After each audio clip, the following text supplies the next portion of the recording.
Seja bem-vindo a mais um culto online.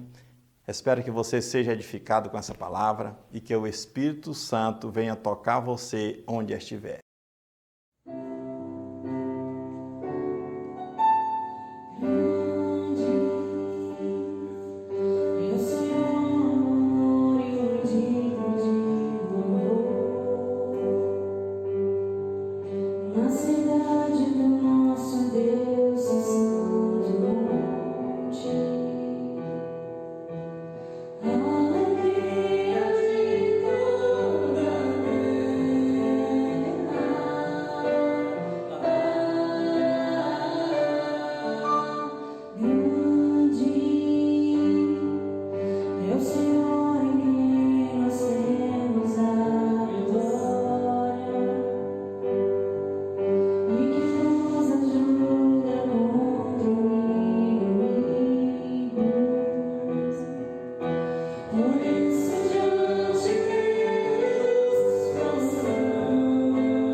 A paz do Senhor Jesus, irmãos, e parceria da IBAME, irmãos que estão em casa, estamos aqui mais uma vez, pela graça de Deus, para trazer uma palavra do Senhor ao coração de cada um, né? Deus tem nos dado graça e força para vencermos essa luta, e em breve, muito em breve, eu sei que estaremos juntos, louvando a Deus aqui no templo, onde está sendo feita essa gravação, né? Quero trazer hoje uma mensagem no livro de Josué, capítulo 1. Vou ler alguns versículos alternados, não todo o capítulo. Josué capítulo 1, versículo 2 diz: Moisés, meu servo, é morto. Levanta-te, pois, agora, passa este Jordão, tu e todo este povo, a terra que eu te dou aos filhos de Israel. Todo lugar que pisar a planta do vosso pé, vou-lo tenho dado, como eu disse a Moisés. Versículo 6. Versículo 5: Ninguém se susterá diante de ti. Todos os dias da tua vida, como fui com Moisés, assim serei contigo, não te deixarei, nem te desampararei. Esforça-te e tem bom ânimo, pois tu farás a este povo herdar a terra que jurei a seus pais lhe daria. Versículo 9. Não te mandei eu? esforça-te e tem bom ânimo, não pasme, não te espantes, porque o Senhor teu Deus é contigo, por onde quer que andares. Louvo a Deus por essa palavra, né? Deus falando a Josué, que era um jovem, para a idade dele na época ele era um jovem, né? Que seria sucessor de Moisés. A primeira coisa que Deus fala a Josué é: Moisés, meu servo, é morto. Ora, Josué sabia que Moisés tinha morrido, mas Deus disse a ele: Moisés é morto. Ou seja, acabou o legado de Moisés, acabou o que Moisés tinha para fazer em meu nome. Agora, você vai fazer. Eu acho interessante que Josué tinha a função de substituir um grande líder. Imagine como seria substituir Moisés, o grande Moisés, o libertador do povo de Israel, aquele que tirou o povo do Egito, que enfrentou o faraó. Moisés tinha um legado gigante e Josué agora tinha a missão de substituí-lo. Toda vez que você tem a missão de substituir alguém, você sempre tem que lembrar da história daquela pessoa, né? Agora mesmo, por ocasião da pastora estar um pouco adoentada, nós estamos aqui substituindo e a gente já treme nas bases, porque há um legado, há um respeito àquela pessoa. E Josué agora, Deus dava a missão dele substituir Moisés. Moisés era o maior líder da história. Moisés tinha experiências únicas com Deus, né? E Josué era um jovem. Só que há várias coisas sobre a vida de Josué que a gente observa ao longo da história dele. Josué tinha, primeiro, ele tinha disponibilidade. Ele estava disposto. Ele sempre estava ao lado de Moisés. Quando Moisés mandou Josué à terra prometida, para ver como era a terra, Josué foi com 12. Ele e Calebe, apenas os dois, viram pontos positivos. Os outros tudo acharam que era terra difícil, que era muito difícil vencer. Josué achou que era possível, porque Deus tudo podia. Josué tinha preparo. Ele estava o tempo todo aprendendo com Moisés, ao lado dele, sempre fazendo, sempre estando disposto. E eu vejo nessas duas qualidades algo que Deus vê, que Deus precisa ver no seu povo, né? O povo nem sequer confiava em Josué. Orava para Josué e falava: mas esse aí que a gente vai seguir agora? Comparando sempre a Moisés. E Deus disse a ele: vai, que eu vou contigo. E observa outra coisa muito interessante nessa história. Deus nunca olha para o seu povo como coitadinhos e miseráveis. Não. Você não vê ao longo da palavra Deus falando: ô bichinho, você não vai dar conta, ô irmãzinha, tadinha de você. Não. Deus olha para você com autoridade: vai, porque eu estou contigo. Vai, porque você consegue. Levanta, anda, vence, fala o que eu tenho que falar. Deus manda você fazer com autoridade, porque Ele sabe até onde você pode ir. Ele sabe o seu limite. Ele te formou, Ele te criou, Ele sabe a sua capacidade. Então Ele diz: vai, porque eu estou contigo, eu vou na tua frente. Quando confiamos em Deus, não somos pequeninos e nem mínimos, somos o máximo, porque Deus está conosco. A Bíblia diz que posso todas as coisas naquele que me fortalece. Então, há algumas coisas que nós precisamos adquirir para que tenhamos essa determinação. O mundo diz aí fora o versículo totalmente distorcido. Ele diz assim: faz a tua parte que eu te ajudarei. Não, o versículo não é assim. Esforça-te, tem bom ânimo, que eu estou contigo. Precisamos fazer a nossa parte. Precisamos estar prontos. Precisamos estar disponíveis. Primeira coisa, nós precisamos conhecer a nós mesmos mais do que a outra pessoa. Às vezes, irmãos, a gente conhece a vida de todo mundo, mas não conhecemos a nossa mesmo. A gente precisa saber, você precisa saber quais são os seus talentos e suas aptidões. Todos nós temos um talento, Deus nos deu. Talento e aptidão. Também temos fraquezas e limitações. Não podemos também querer fazer algo que não está além do nosso limite. Mas temos aptidões, temos talento. Gideão, outro personagem da Bíblia, se achava o menor da casa de seus pais. E Deus o capacitou. Deus sabia do conhecimento dele. Davi conhecia as suas fraquezas, Sempre reconheceu isso. Ele dizia, sou pobre e necessitado, mas Deus é que me sustenta, Deus é que me provê, Deus é que me fortalece. Precisamos fazer com que nossos sonhos sejam maiores que as nossas frustrações. Temos que ter sonhos, irmãos. Temos que olhar para o futuro e ter imaginação, e ter desejo, e ter vontade. A vida se baseia em sonhos, em vontades, em você querer fazer. Frustração significa percas, e você não pode sempre achar que perdeu, mas que há sempre do que acreditar. Ana sonhava sozinha. Ana, mãe de Samuel, ela tinha um sonho grandioso de ter Samuel, de ter um filho. O seu marido, que era um sacerdote ali, não compartilhava do sonho de Ana. Ele falava assim, mas eu sou o marido mais que 10 filhos para você, para que você precisa de um filho? Mas ela queria, o sonho era dela. E ela acreditou naquele sonho de tal maneira, ela desejou tanto, muitas vezes parecia uma bêbada, uma pessoa totalmente sem noção, chorando e pedindo a Deus. E Deus concedeu o seu sonho. Nós precisamos acreditar nos nossos sonhos, nos nossos desejos, nas nossas possibilidades.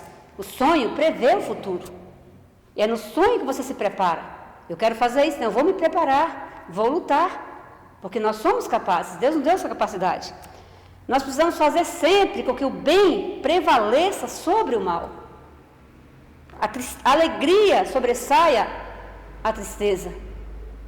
A saúde, apesar de ser tão difícil, a gente precisa ter mais alegria em ser saudável e lutar contra aquele mal que está sobre nós. E não aceitar e dizer, o Senhor vai me curar, o Senhor vai me libertar. É preciso enfrentar os males desse século, a depressão, a angústia, a opressão.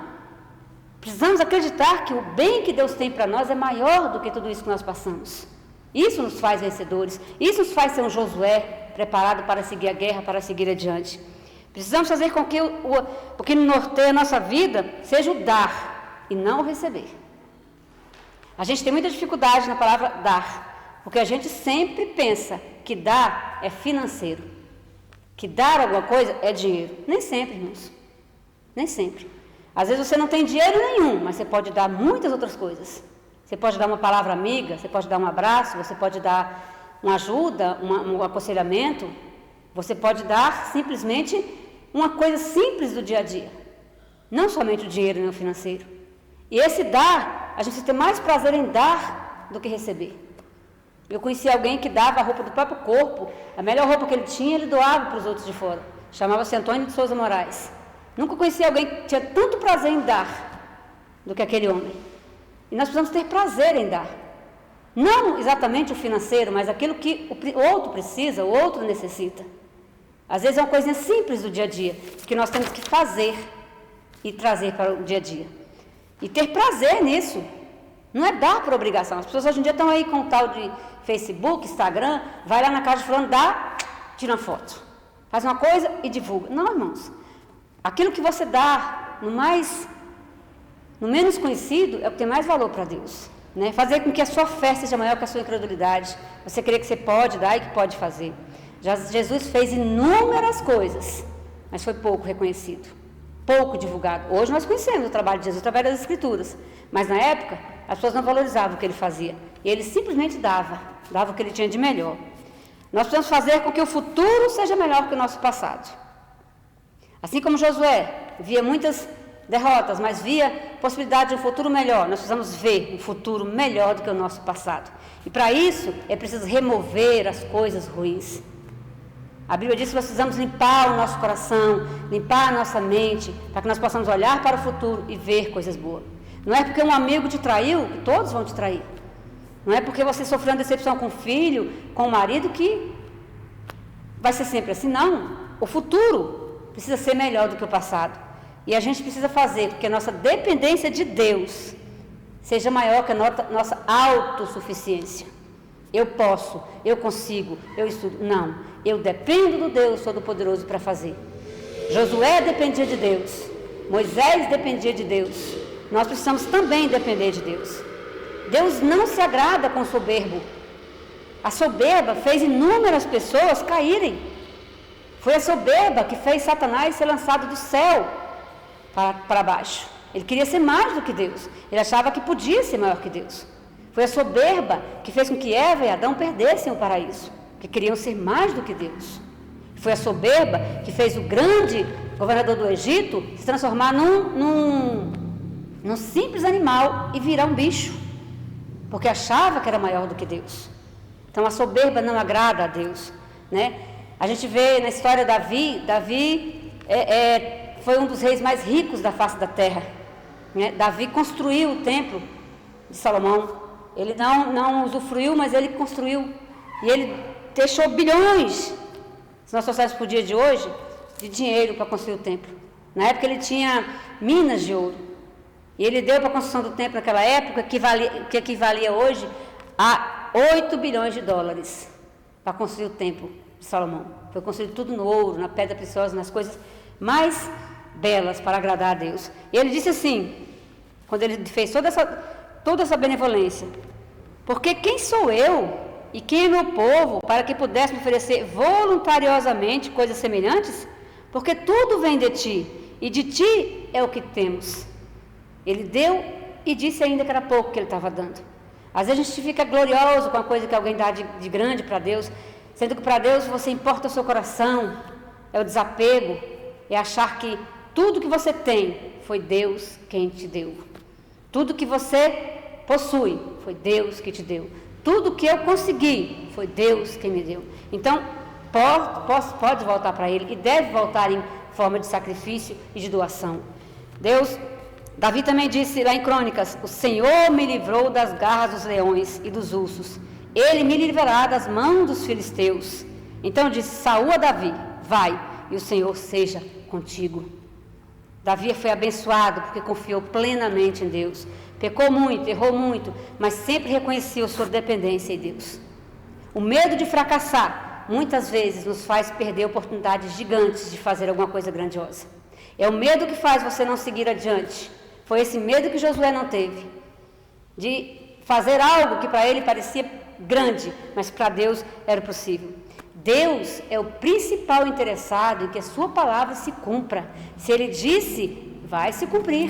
Ele é o maior interessado, porque Ele não é homem para que minta, nem filho do homem para que se arrependa, né? O homem tem grandes problemas, mas Deus é a solução de todos eles. Deus é quem dá confiança, Deus é quem dá fé, Deus é quem multiplica, Deus é quem te dá força.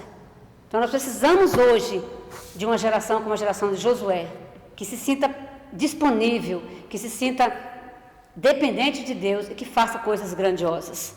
Eu quero te dizer que Deus é contigo e que não há fracasso que Deus não possa mudar, não há situação que Deus não possa reverter. O Senhor diz que está conosco todos os dias. Interessante que Ele disse para Josué: estarei contigo todos os dias. Tem dias, irmãos, que a gente não é nada. Tem dias que a gente se sente uma coisa tão pequena que parece que o mundo não nos cabe, de tanto é a nossa aflição. Mas a Bíblia diz que Deus está conosco mesmo nesses dias. Mesmo nesses dias. É ler os Salmos e ver o quanto Davi se dobrou diante de Deus e disse que precisava de Deus, principalmente nesses dias. Não se sinta mal quando estiver angustiado, se sinta forte, se sinta guardado, se sinta protegido por Deus, porque Ele está conosco nessa batalha e em todas as outras que virão. Estamos passando por uma batalha nunca vista, mas eu sei que o Deus de Josué é o mesmo que está conosco. E Ele diz, eu quero repetir mais uma vez: esforça-te e tem bom ânimo, não pasme, nem te espantes, porque o Senhor é contigo, por onde quer que andares. Não se pasme, irmão, nem se espante, porque o Senhor está conosco todos os dias da nossa vida. Eu louvo a Deus por essa palavra e peço que nós coloquem esse seu coração na sua mente. Esforça-te, eu estou contigo. Quem diz isso é o Senhor Jesus, é o Senhor Deus, o Todo-Poderoso. Que Deus abençoe a cada um e que a força do Senhor esteja em cada lar, em cada família, em cada coração e que seja cada dia mais forte e mais poderoso em nossas vidas, em nome de Jesus. Amém. Chegamos ao final de mais um culto online. Espero que você tenha sido edificado com essa palavra e que Deus abençoe a sua vida.